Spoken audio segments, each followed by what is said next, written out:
If you're watching this video, that means you either don't have it or at some point in time you didn't have it and you're trying to make sure you don't go back there. What am I talking about? I'm talking about money and being broke as a creator. Yo, Polly Rob, what up? What up?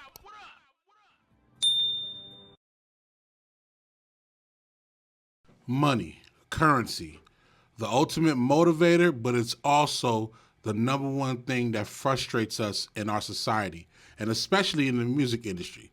And as a creator, as me being a producer and an engineer, I can tell you from the bottom of my heart, if you're a creator, you are going to be broke. You are going to go through it. You are going to not have it. And you are going to be downright down and frustrated. I can tell you that for sure. But if you're willing to look past those elements of frustration, then you're going to come out on the other side, not just being okay and being better at what you do, but you're going to be the utmost creative. And the reason why I'm saying that is because being broke helps your creativity. I'm going to say it again. Being broke as a creator helps your creativity. And I'm going to explain a couple of things or reasons why. First off, I want to talk about my situation. Me being a producer and engineer for a little over 15 years professionally now. You know what I mean? I've worked with some of the best artists, like Cali Swag District.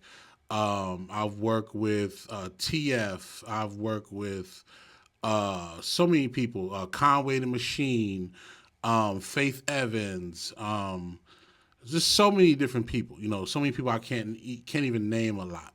But aside from that, I've also had the privilege of working with some artists that you don't know about. Some artists that are probably not, famous or not just yet hit their stardom. And one thing I can say is we go through the same things trying to make it out. I come from a family of both of my parents, and they come from Belize, so they come from a very disciplined, hard-working type of culture. And for me, I was one of the few kids, in our generation of the family that wanted to do something a little bit more creative. You know what I mean? As smart as my parents believed I were, and I believed that I was as well, they thought that I would choose an actual profession that was a little bit more in pocket, what they would say a shortcut, you know what I mean? Something that can pay you well and you can make a good living, make a, good, honest living, make money, and build a family off of. That's what they thought that I would do, especially because I'm the youngest. But I chose music. I chose music. I chose the love of creating songs, the love of, making music and instrumentation and making a sound design for each individual artist, whether I'm working on a single form or whether I'm working on an entire album or EP. I love the ability to be able to listen to their story, see where they've been, where they've been in their life musically and in life in general, and try to make the soundtrack to that. That's what I love, and through this whole journey of me, being in the music industry, it's been frustrating more than it's been rewarding. I can honestly say that. It's been frustrating more than it's been rewarding. But the good thing about that is you only have to strike gold once. You can go through all the hardships, but you only got to strike gold once. And, luckily for me, I was able to be a part of, a record and an era and a time that, me and my kids can live off of for the rest of our lives. You know what I mean? Among other things. But I really wanted to talk to you guys about, being broke as a creator, because it's a real thing. Trust me when I say it's a real thing. And I've talked about it on my podcast, the Polly Rob Podcast. You can check that out on my YouTube page as well on a couple of my episodes. I mentioned, being broke as a creator can really help your creativity. Matter of fact, I believe I have an episode that's titled something like that, so you guys can go reference that. But the one thing that I've learned in my lifetime, and it's not even just with music, just life in general, when you have less than, you become a little bit more creative, I should say, on how to figure out how to get out of that jam. Case in point, let's just take food for instance. Right? We all know of the syrup sandwiches, or the top ramen with hot dogs, or the chopped cheeses. All of these different types of foods that, by me mentioning it right now, I know you sitting there thinking like, what have you been eating? But yes, it was a real thing. You had to improvise. You know what I mean? And although it might be a bad example because those are not the best creative things that you can make, the point is, in this instance, is that you figured out how to feed yourself from the very little that you had. The very, very little that you had. You put together something in the refrigerator and you got to it. You know what I mean? You probably have $5 in your pocket. So you like, yo, I'm going to go to the store and I'm going to get one of those 99-cent frozen burritos, and I'm going to get some sliced cheese, put that on there. This sounds disgusting now that I'm thinking about it, but I'm getting my point out. I'm getting to the point. The point is that when your back is against the wall and you're broke and you're frustrated, you can either do two things. You can either, put yourself in a stressful situation where you're crying, you're frustrated, you down and out, and you're waiting for somebody to come save you. Or you can sit back, chill for a minute, and use your brain to think about the things that you can possibly do to feed yourself. That is a real thing.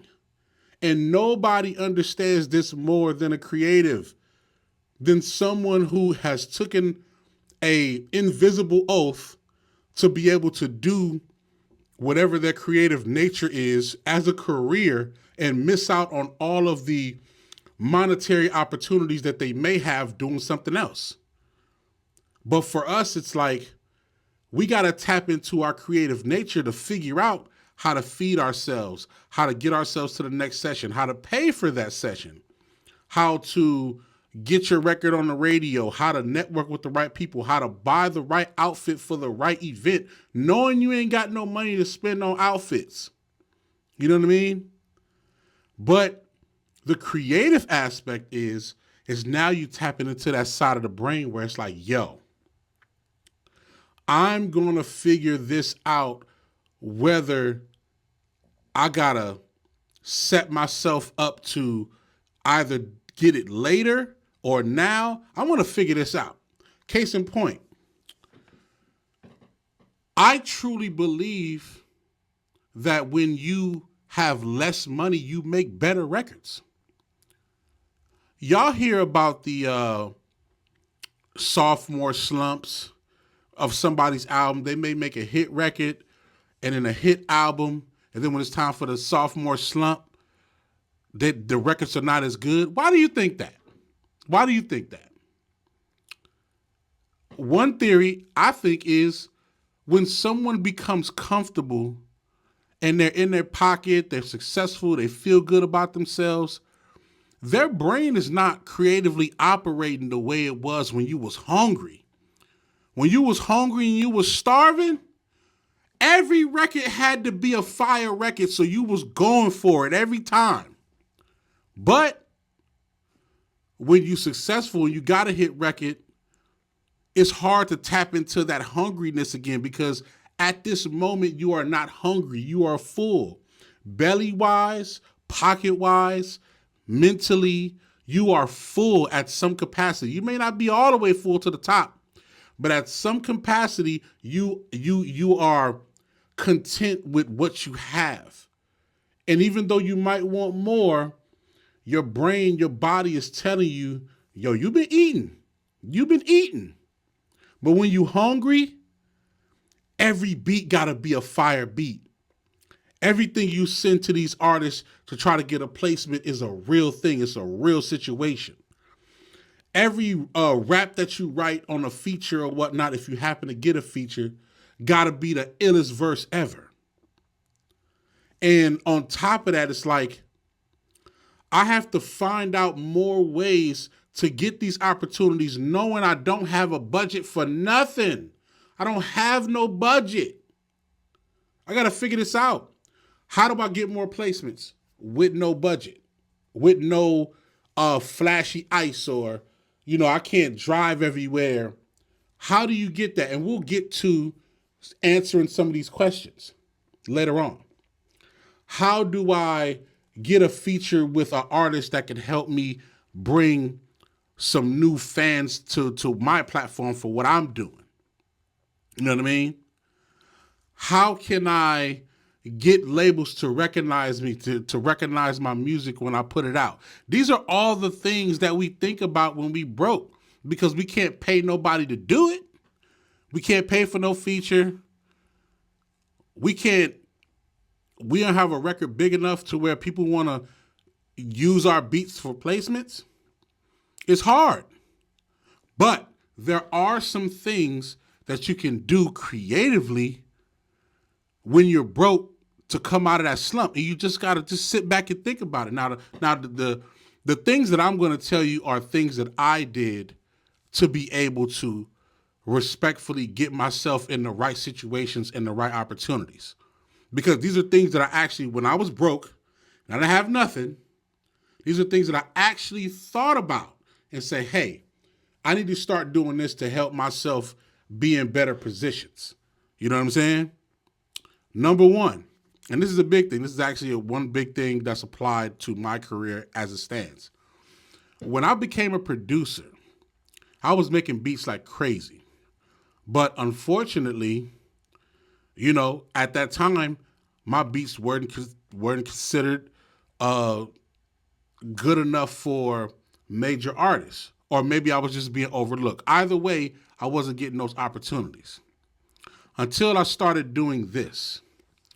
Until I started giving beats to artists that wasn't major. I started giving beats to artists that I knew just from around the way, the ones that I wanted to work with. Come on, man, let's cook up. I would at least do 2 records with them. Every artist, I would do 2 records with them. Independent artists that I probably didn't know that well, but I came across them in a good setting. I might meet them at a cypher, or I might meet them at an event, a rap show or whatnot. I'm doing records with them. And what I did was, and this is the key, I made sure I kept in touch with them. You know what I'm saying? I befriended them because I wanted to know where they were going, what they was trying to do. And then when we worked on records, I gave them the ability to put that record out. Of course, we would do the splits and make it happen. That's cool. But the important part was I let them know that they can put it out and display it and rock with it. Put it on your project. Because the number one thing is, when you're a new producer, you need to have people rap on your records. That's the first step. Sing on your records, rap on your records, do something to it and put it out. So my talent can be displayed along with their talent. I didn't have no money to get no big feature or no big artists on my beats. I didn't even have the whereabouts to know where to get that type of information at that time. But one thing that I did know is that there's an artist around me somewhere in my city that's trying to do their thing. So yes, let's work. Funny thing about it is, some of those same artists are my dear friends, and they on top of the world right now. Platinum selling artists, gold selling artists, Grammy award winning artists, Grammy nominated artists. These are some of my same friends, same artists that I worked with before when I didn't have a name and they didn't have a name. Now, we both have names and we're both highly respected in the industry. I learned how to tap in to independent artists by using my creativity when I didn't have the money to do bigger and better things.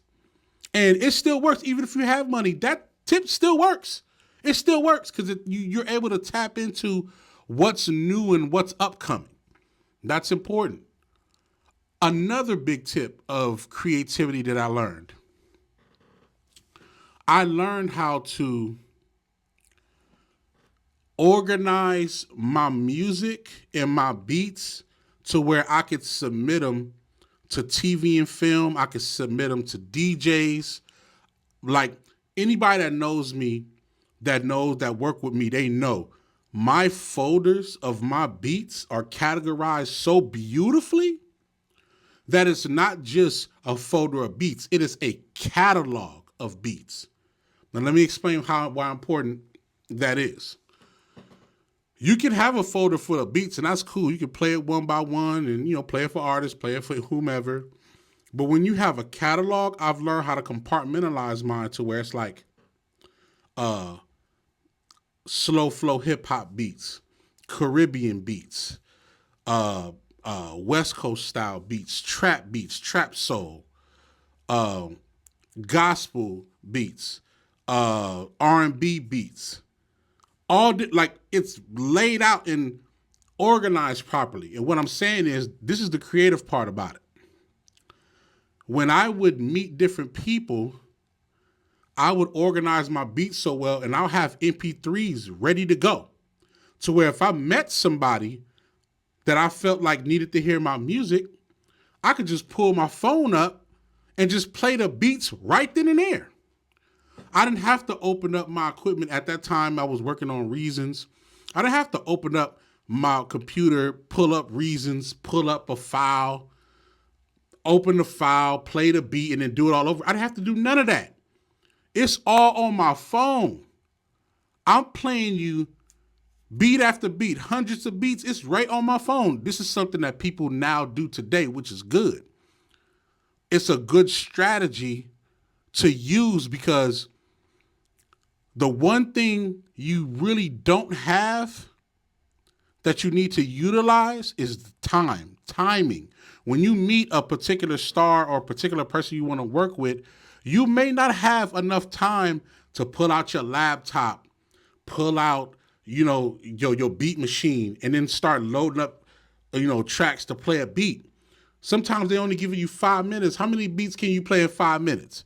That was my question that I had to ask myself and answer when I was broke, when I didn't have no money. How many beats can you play in 5 minutes? Because they're only listening to the first 30, 40 seconds. But if I'm able to play those beats consistently straight from my phone or straight from my iPod or whatnot, I've now given myself more than just a one beat chance to get a placement somewhere. Now I got 8 chances because I could play 8 beats real quick. That was something that you're able to do. Listen, be the most creative when you're broke. That's where my businesses started from. That's where I did a lot of paperwork. That's where I did a lot of ideas of how I would make certain different types of music. It all came when I was low on money. When you got money and you up, all you doing is just taking care of business, paying bills, paying people to do stuff. But when you broke, you don't have that luxury. So now you gotta start figuring out other ways to do things. And before I get out of here, I want to explain one more thing from my life that I take so very dearly, especially when I'm broke. Now, everybody's going to have this time where when I say broke, I don't mean you don't have no money at all. I'm saying that you don't have any tangible money to make moves with and use for your creative element. You know what I mean? Everybody goes through that. But the one thing that I learned, which is the third thing on this list, is you have to constantly learn. Constantly be in education mode. When you broke, learning is the best thing to ever do. I teach my kids this. Because right now, although they got a daddy that take care of them and we do our thing, them 2 boys is broke. Them two boys ain't got no money. I got the money. Their mama got the money. They ain't got no money. So this whole time, they got to be learning constantly. They have to constantly be learning things. How did I learn how to do graphic design? I was broke and I couldn't pay nobody to do it. How did I learn how to engineer? Oh, I was broke and I couldn't pay nobody to do it, so I learned. And I learned from some of the best engineers in the game. How did I learn how to do a website? I was broke and I didn't know how to, couldn't pay nobody to do a website. How did I learn how to do coding? I was broke and I couldn't pay for the school, so I learned myself. You see the pattern? Do you see the pattern? It's the best time to be creative is when you don't have money. I tell my friends all the time, hey, learn how to do this, learn how to do that. You know, some people, they learn how to do hair. Some people learn how to be a fashion designer. Some people learn how to be an interior decorator. All in the times where they want to make extra cash, but their jobs won't allow them to. You know what I mean? You got to learn how to do these extra things. It's important. And for me, it's like, and this may sound crazy, but before I get out of here, I got to tell y'all this. This may sound crazy, but follow me. When I'm broke, I'm still sort of excited because I'm excited to learn new things that I can do to get out of that situation. Yeah, it's not fun not having no money, but it is fun when you know how to constantly get out of that situation. When you know you got to learn something new, that is exciting. I may not be broke today, but everything changes from day to day. Who knows? Who knows? And even the people who are saving money constantly every day, they may not be financially lifetime broke, but they may not have the necessary funding to be able to do the things that they want to do creatively. So don't be worried that you don't have no money. If you're creative, focus on the creative elements and keep in mind, it only takes one record. It only takes one good opportunity to change your entire life. One time. One time. Let me know what y'all think, man, about this topic. Being broke helps your creativity. I swear it does. Let me know in the comments. Yo, I'm at 500 subscribers. I appreciate y'all. Thank you, thank you, thank you. I'm going to keep bringing y'all this content. And let me know what y'all want to see, y'all want to hear, man. Put the comments in there. Let's talk about it. I appreciate y'all, man. Work low.